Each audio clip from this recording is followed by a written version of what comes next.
Visual evidence, photographic evidence, video evidence, radar evidence, whatever the hell it is, it moves in a way that would turn a human being into jello if they're inside of it. The G-force, no one would survive. I get that question as much as almost any question. Do you think that we have aliens coming, flying around or whatever? What do you think?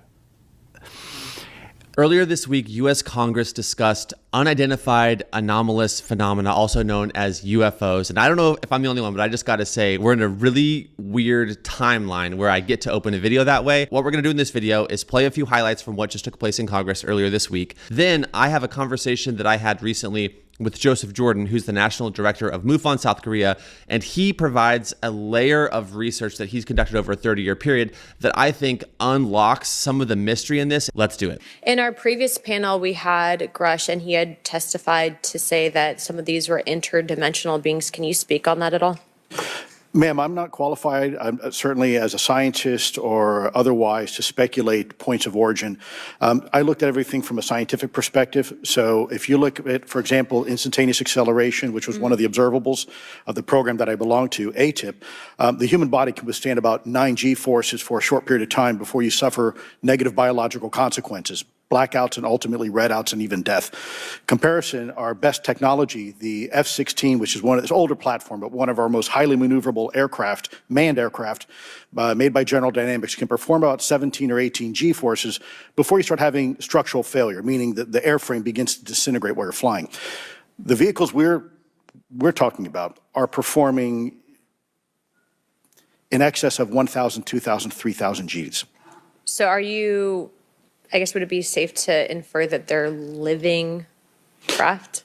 I'm not prepared at this point to state for the record is something alive or not, because even that definition is hard. There was a time in science we thought that life required oxygen, and we now know that's not true. There are anaerobic bacteria that thrive in oxygen environments that lack oxygen. And so also same with photosynthesis. When I was in college, I was told everything is derived from photosynthesis as a form of energy.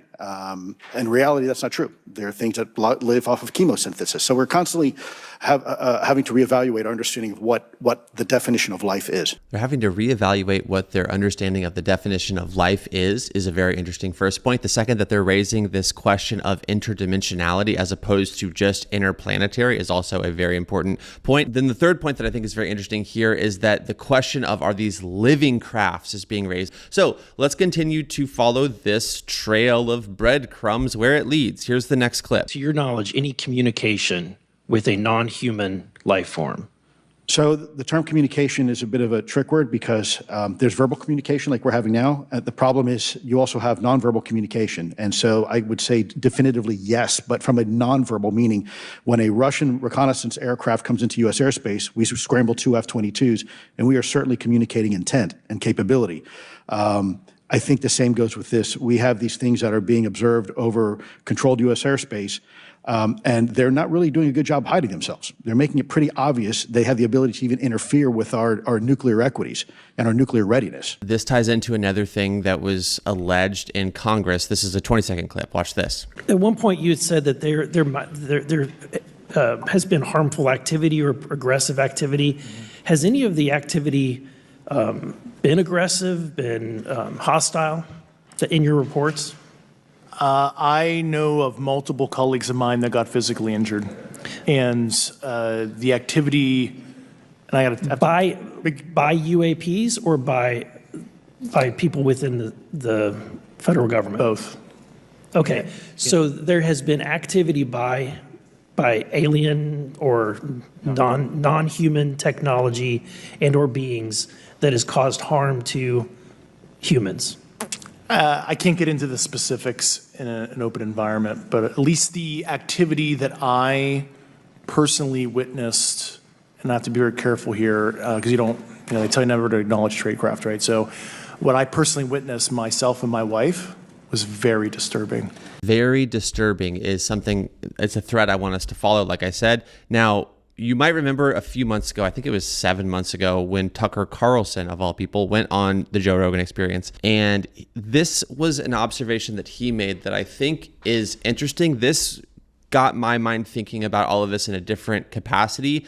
And this is going to basically lead into the portion of the interview that I conducted with Joseph Jordan. So let's play this out. This is about a, I don't know, minute or so clip. I interrupt this video with an exciting announcement. We now have a website. We have merch that I designed myself, and we're offering a huge discount on the Wisdom Society. Some of you guys have been asking about the new hat. Is it available? Yes, it is. So are the shirts. So is the hoodie. But the best part is this. You get 15% off everything in the store by joining the Wisdom Society. And we're making the Wisdom Society 30% off between now and the end of the year because I really, really want you guys to join. I want to pull you over the line. I want you to be a part of this because the conversations have been amazing. The book club with special guests like Stephen Meyer has been amazing. Become a premium member today, sign up for the year, get the 30% off, and get a free Wisdom Society members mug. Go to dailydoseofwisdom.com for more details. I hope to see you guys there. Now back to the video. Okay, so the template that you're using to understand this is like science fiction, right? These are an advanced race of beings from somewhere else.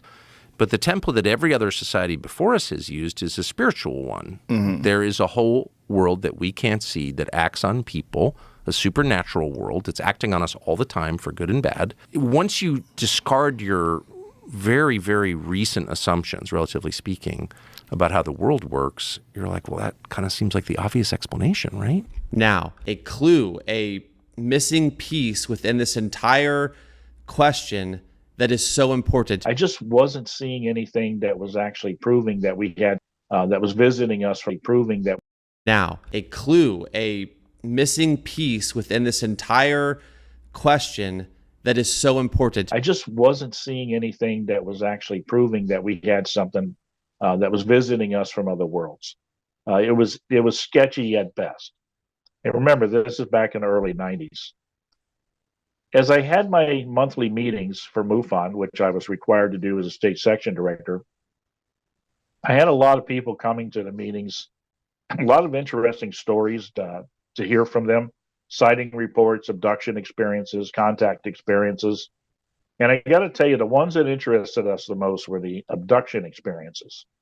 The reason is, I say that because listening to somebody that said that they had actually had contact, even face-to-face, with these entities behind the UFOs that we were chasing as field investigators, to me, that tells me that they're the front line of this phenomenon.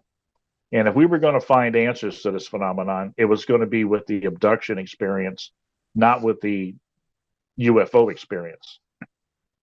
So our focus went deeper into the abduction research as a group of